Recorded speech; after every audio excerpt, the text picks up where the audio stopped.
Are you ready?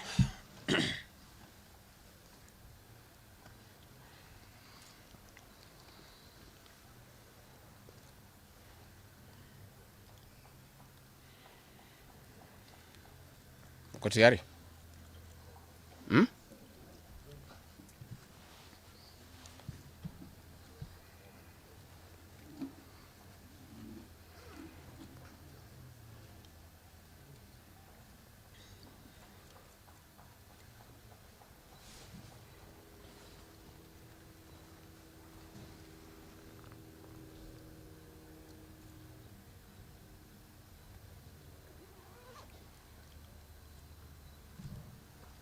Muko tayari?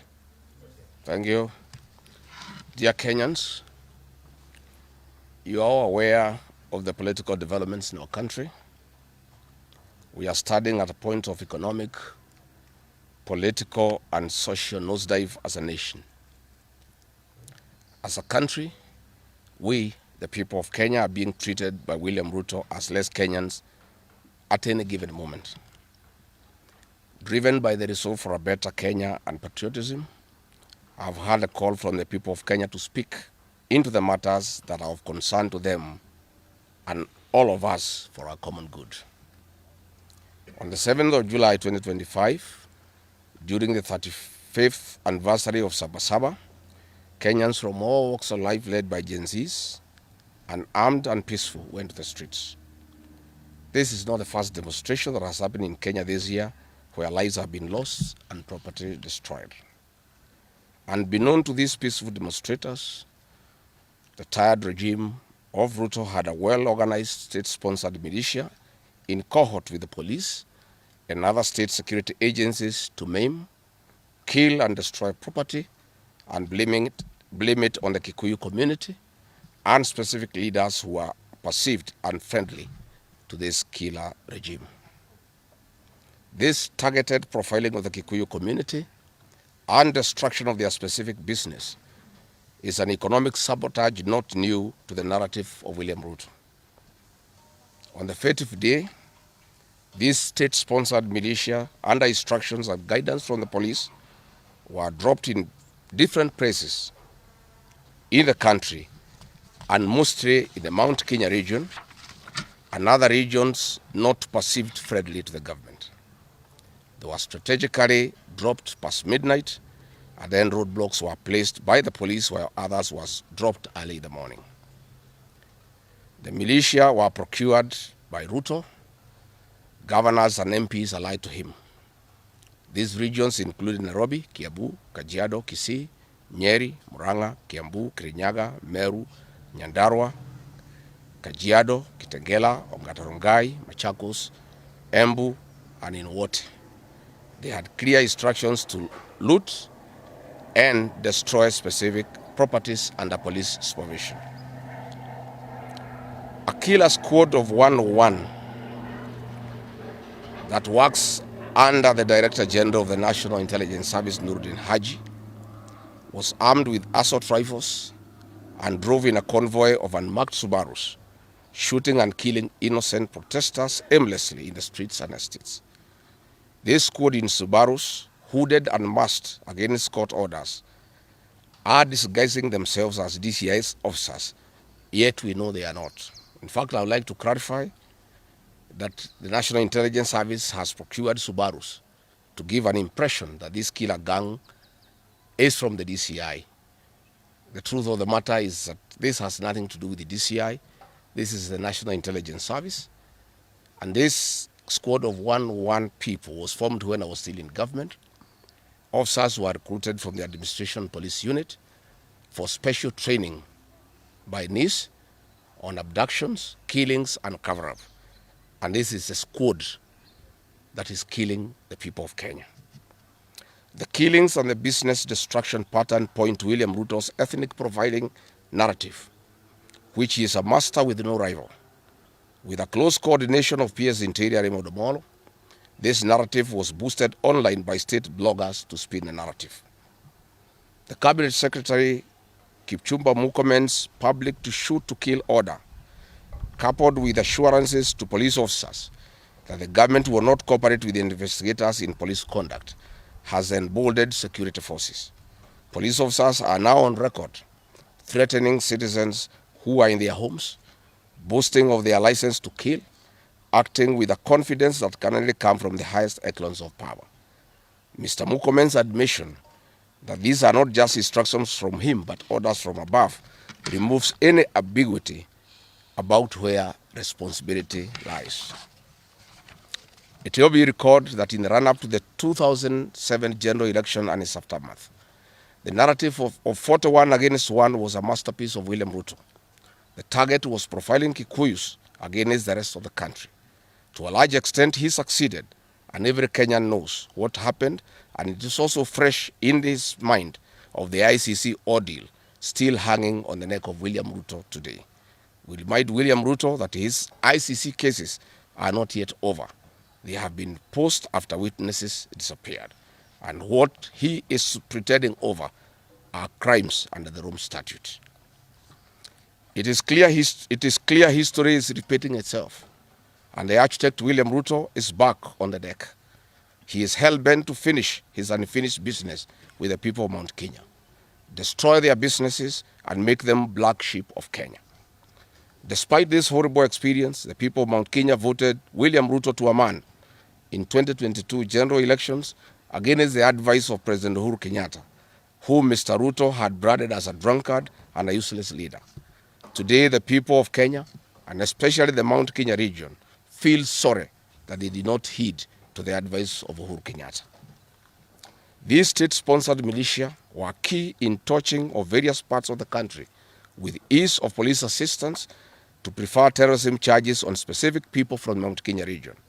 So far, about 50 young people are in courts in trumped-up charges of terrorism in scenarios of stage-managed crimes by the state. Again, this is a clear onslaught on the Kikuyu nation. A case in point, when a police station in Mawego in Homa Bay County was torched, the suspects for that particular crime have been charged with arson.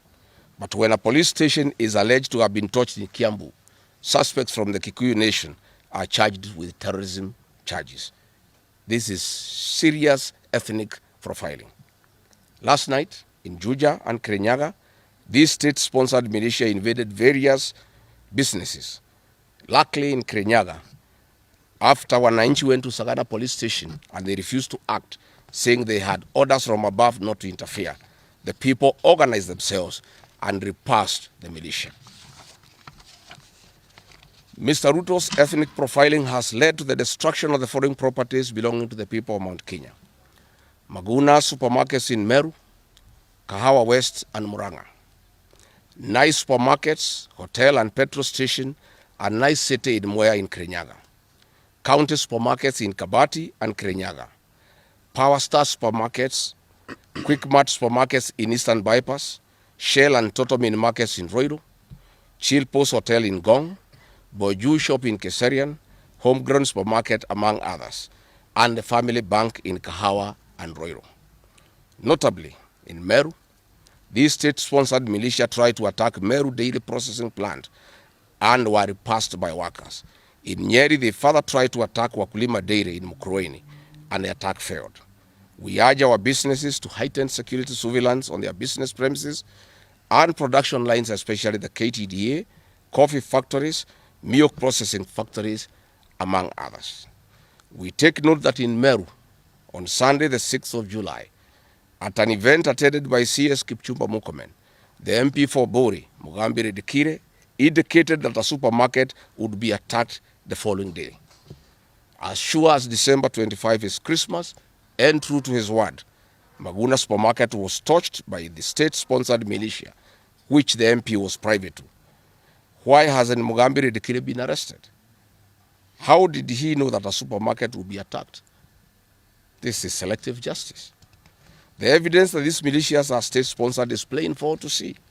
Videos circulating widely show police officers not merely failing to intervene, but actively transporting armed groups who proceed to unleash destruction with apparent impunity. Uniformed officers have been seen standing guard as these groups rampage. their inaction and a stark contrast to strong statements being made by government. In Nyeri, journalists were attacked by these militias in the presence of the police. It is well documented.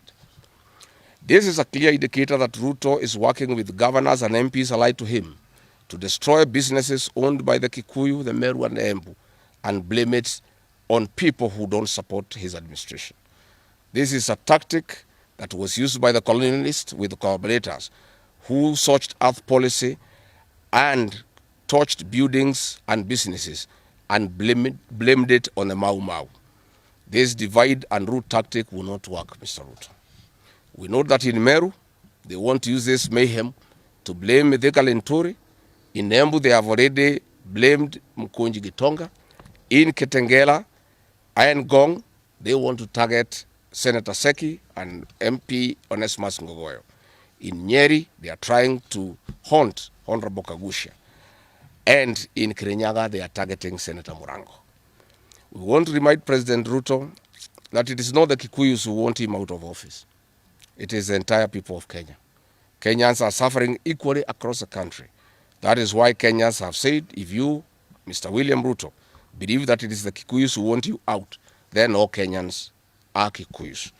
I want to thank the people of Kenya for standing out against this tribal profiling of the Kikuyu.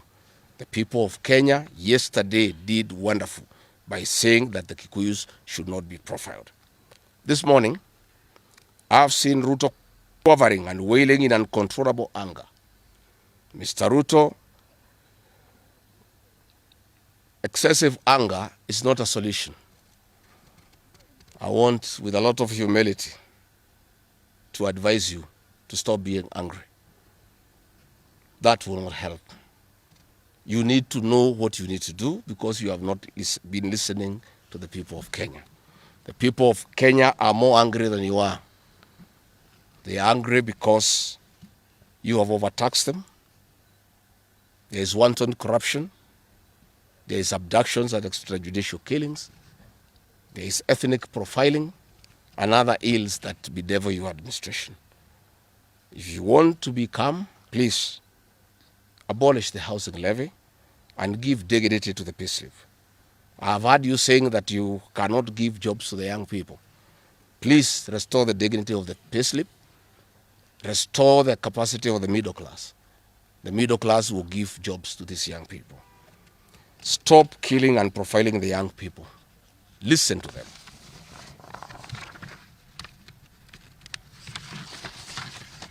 Stop abductions and extrajudicial killings. Abolish, disband the killer squad of 101 officers at Nurdin Haji. Give hustlers the jobs that you promised them. Mr. William Ruto, you are the one who promised. You cannot cry today that you have no solution, saying that other presidents have not been able to do it. You are the one who promised these young people. Stop police brutality. Stop abductions and illegal detentions. Get the hustlers from the bottom of the economic pyramid as you promised. Yes, Mr. President, we agree there were other presidents before you, as you have rightly stated. And true, they never went through what you are experiencing today. May it please you to know that the reason why Kenyans rarely had problems with them, Mwai Kibaki and Uhuru Kenyatta were guided by the Constitution and the rule of law. They did not capture our constitutional institutions to work for them instead of working for Kenyans. They never killed children. They never attempted to build churches in State House. They never organized militias to destroy people's property and kill them. That is why you have a problem. And we also want to remind you that Mwai Kibaki had a difficult time from you, William Ruto. Videos are everywhere. You cannot say that Mwai Kibaki did not face resistance. It's on record that you gave hell to President Kenyatta for 5 years. So it is hypocritical for you to allege that Mwai Kibaki and Uhuru Kenyatta had a very easy time. Most of the problems Mwai Kibaki and Uhuru Kenyatta had came from yourself, and it's on record. We want to advise you that the one-term movement is not getting you out of power outside the Constitution. Mr. President, nobody wants to throw you. Nobody wants to overthrow your government. Nobody wants you out of power through unconstitutional means. Mr. President, I and the people we work with are on record. We want to remove you from State House through the ballot in 2027. This narrative you are creating that there is an attempt to overthrow your government is for you to have the opportunity to use the Terrorism Act to profile communities and to persecute leaders who are opposed to your administration. Please relax. We want you to serve your one term. Nobody wants you out of government unconstitutionally. Nobody has any plan to overthrow your administration, Mr. President. We want to face you on the ballot in August 2027. So just relax and stop crying wolf that anybody wants you out of office unconstitutionally. There is no leader here who is planning a coup, and none has the capacity. And nobody is interested. The leaders in this country, and indeed 95% of the Kenyan population, want to humiliate you at the ballot. They relish that moment. None of them would want you to go out through any other method, unless, of course, you decided to resign on your own volition. So please stop creating this narrative. This narrative is to enable you to use anti-terrorism law to persecute leaders and to persecute the Kikuyu community. If you speak out online, Mr. President, you want to use the Terrorism Act to harass people. If you dare challenge your administration, you want to use the Terrorism Act to deal with people who are opposed to your administration. My fellow Kenyans, let us not be deceived. William Ruto has stripped away even the pretense of democracy. What we are witnessing is not the rule of law, but the rule of fear. This is not the behavior of a government that serves its people. This is the machinery of outright dictatorship. Finally, I want to announce to the people of Kenya that tonight I will be traveling to the United States of America to talk to the Kenyans in diaspora and the international community about the state of the nation.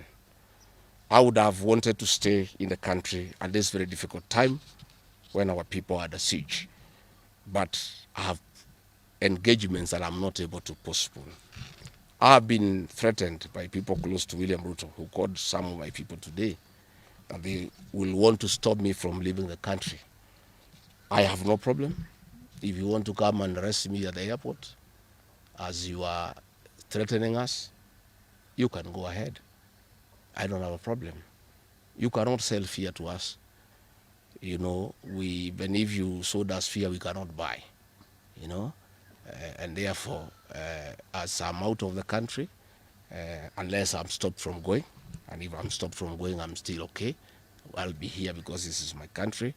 We have made sufficient arrangements with other leaders in the united opposition to create a pool of lawyers to come in through for our young people who are being persecuted on trumped-up charges of terrorism.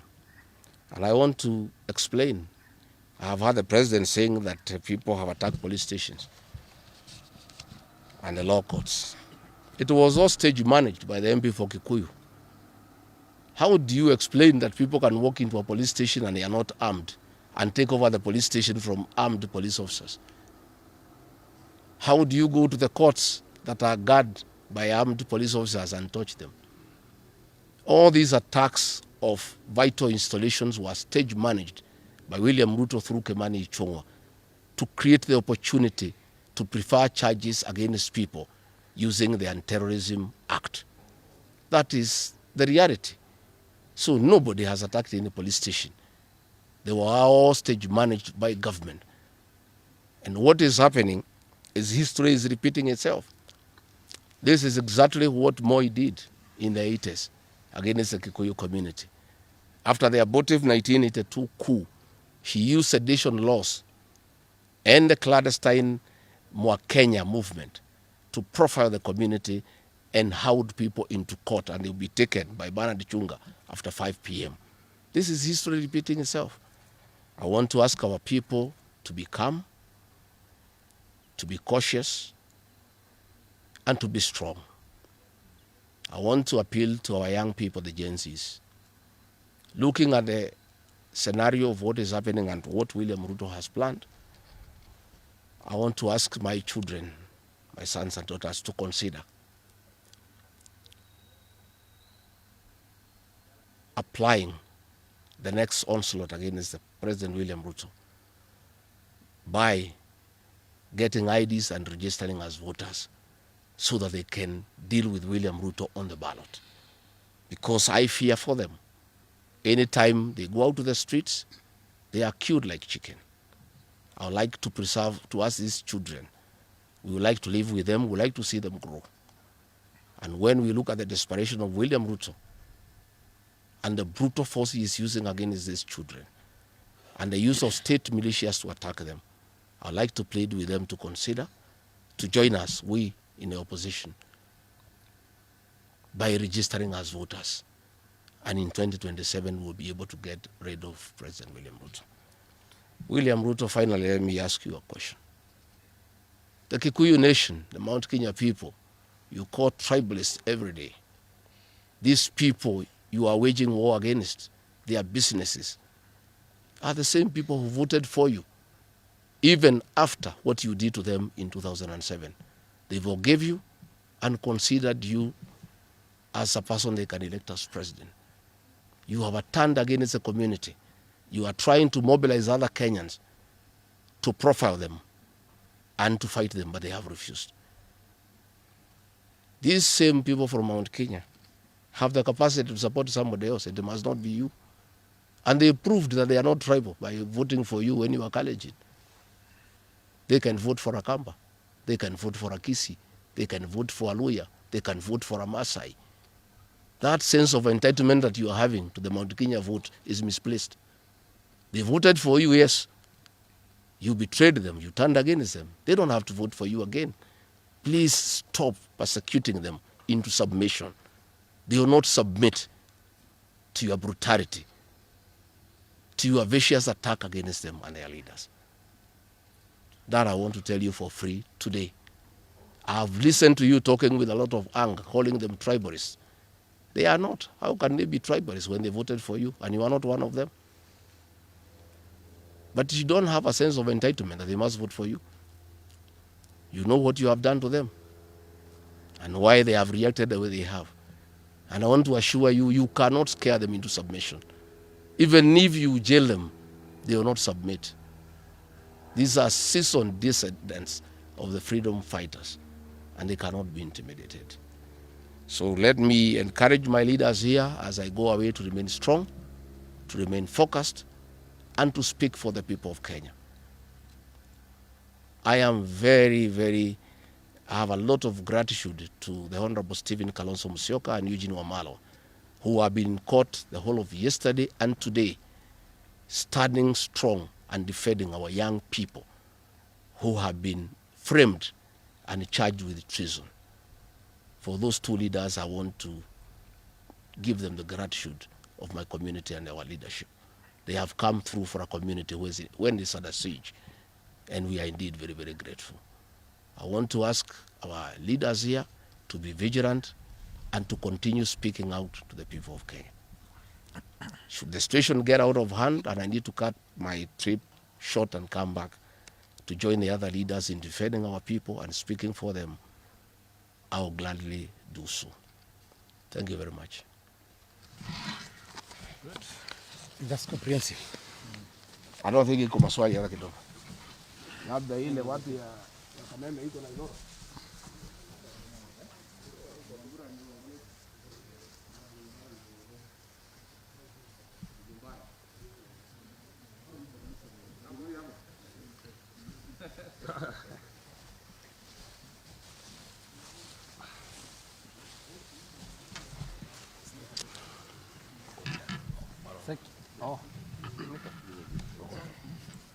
Muko tayari wale watu ya Kifaransa?